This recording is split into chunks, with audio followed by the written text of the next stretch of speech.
Assalamualaikum warahmatullahi wabarakatuh.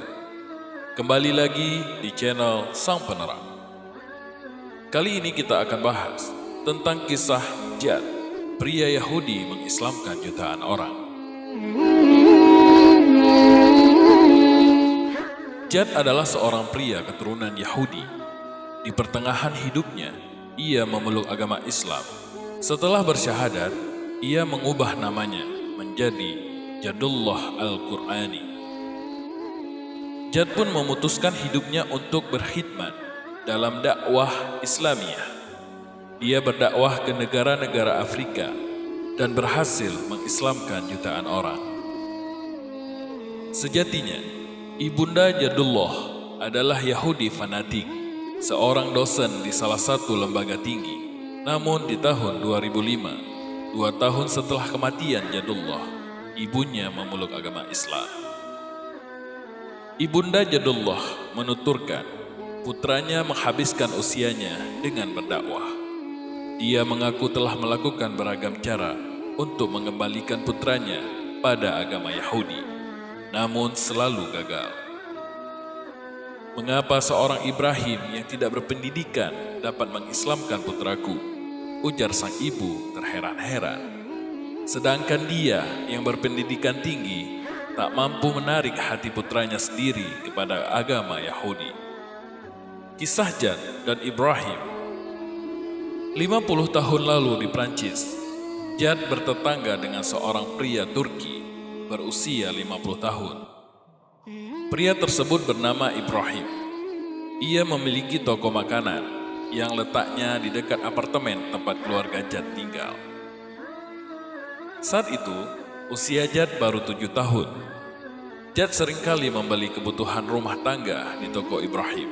Setiap kali akan meninggalkan toko, Jad selalu mengambil coklat di toko Ibrahim tanpa izin alias mencuri.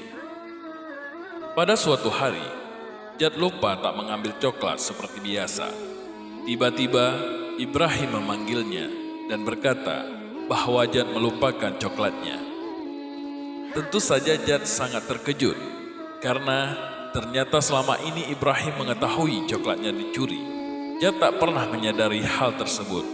Ia pun kemudian meminta maaf dan takut Ibrahim akan melaporkan kenakalannya pada orang tua Jad.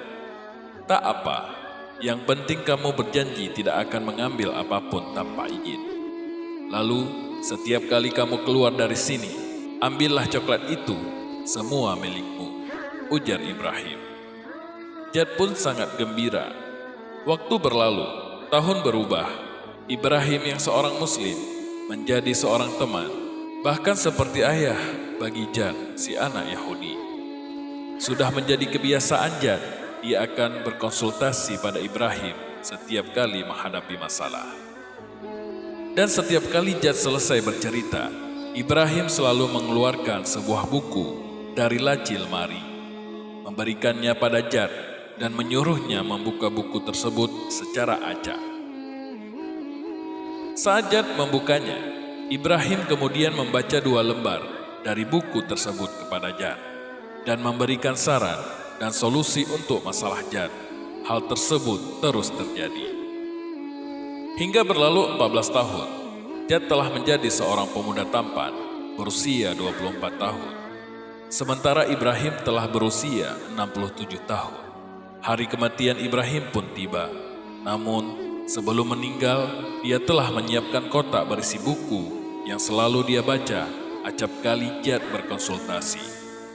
Ibrahim menitipkannya kepada anak-anaknya untuk diberikan kepada Jad sebagai sebuah hadiah. Mendengarkan kematian Ibrahim, Jad sangat berduka dan hatinya begitu terguncang. Karena selama ini, Ibrahim satu-satunya teman sejati bagi Jad yang selalu memberikan solusi atas semua masalah yang dihadapinya. Selama 17 tahun, Ibrahim selalu memperlakukan Jad dengan baik. Dia tak pernah memanggil Jad dengan "Hei Yahudi" atau "Hei kafir". Bahkan Ibrahim pun tak pernah mengajak Jad kepada agama Islam. Hari berlalu, setiap kali tertimpa masalah, dia selalu teringat Ibrahim. Jad pun kemudian mencoba membuka halaman buku pemberian Ibrahim. Namun, buku tersebut berbahasa Arab. Jad tak bisa membacanya. Dia pun pergi menemui salah satu temannya yang berkebangsaan Tunisia. Jad meminta temannya tersebut untuk membaca 2 lembar dari buku tersebut. Percis seperti apa yang bisa Ibrahim lakukan untuk Jad. Teman Jad pun kemudian membaca dan menjelaskan arti 2 lembar dari buku yang dia baca kepada Jad. Ternyata apa yang dibaca sangat pas pada masalah yang tengah dihadapi Jad. Temannya pun memberikan solusi untuk masalah Jad. Rasa keingintahuannya terhadap buku itu pun tak bisa lagi dibendung. Ia pun menanyakan kepada kawannya, "Buku apakah ini?" tanyanya. Temannya pun menjawab, "Ini adalah Al-Quran, kitab suci umat Islam," ujarnya. Jad tak percaya sekaligus merasa kagum. Jad pun kembali bertanya, "Bagaimana cara menjadi seorang Muslim?" Temannya menjawab, dengan mengucapkan syahadat dan mengikuti syariat. Kemudian Jad pun memeluk agama Islam. Setelah menjadi Muslim, Jad mengubah namanya menjadi Jadullah Al-Qur'ani. Nama tersebut diambil sebagai ungkapan penghormatan kepada Al-Quran yang begitu istimewa dan mampu menjawab semua permasalahan hidupnya selama ini. Sejak itu, Jad memutuskan untuk menghabiskan sisa hidupnya untuk menyebarkan ajaran yang ada pada Al-Quran. Suatu hari, Jadullah membuka halaman Al-Quran, pemberian Ibrahim, dan menemukan sebuah lembaran. Lembaran tersebut bergambar peta dunia, ditandatangani Ibrahim dan bertuliskan ayat An-Nahl ayat 125. "Ajaklah ke jalan Tuhanmu dengan hikmah dan pengajaran yang baik." Jad pun kemudian yakin bahwa lembaran tersebut merupakan keinginan Ibrahim untuk dilaksanakan oleh Jad. Jadullah pun meninggalkan Eropa dan pergi berdakwah ke negara-negara Afrika. Salah satu negara yang dikunjunginya, yakni Kenya, di bagian selatan Sudan, di mana mayoritas penduduk negara tersebut beragama Kristen.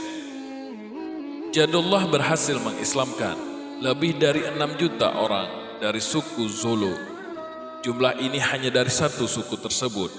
Belum lagi suku lain yang berhasil dia islamkan. Subhanallah. Demikianlah kisah tentang Jad, pria Yahudi mengislamkan jutaan orang. Sahabat sang penerang yang dirahmati Allah Subhanahu wa Ta'ala, dunia ini merupakan tempat yang akan kita tinggalkan. Dunia ini diciptakan untuk kita, tapi sejatinya kita bukan diciptakan untuk dunia. Hari ini kita di atas tanah, nanti kita di bawah tanah, dan akhirat selama-lamanya. Akhiru kalam, subhanakallah wa bihamdika, asyhadu an la ilaha illa anta, astaghfiruka wa atubu ilaik. Wallahu a'lam bissawab. Assalamualaikum warahmatullahi wabarakatuh.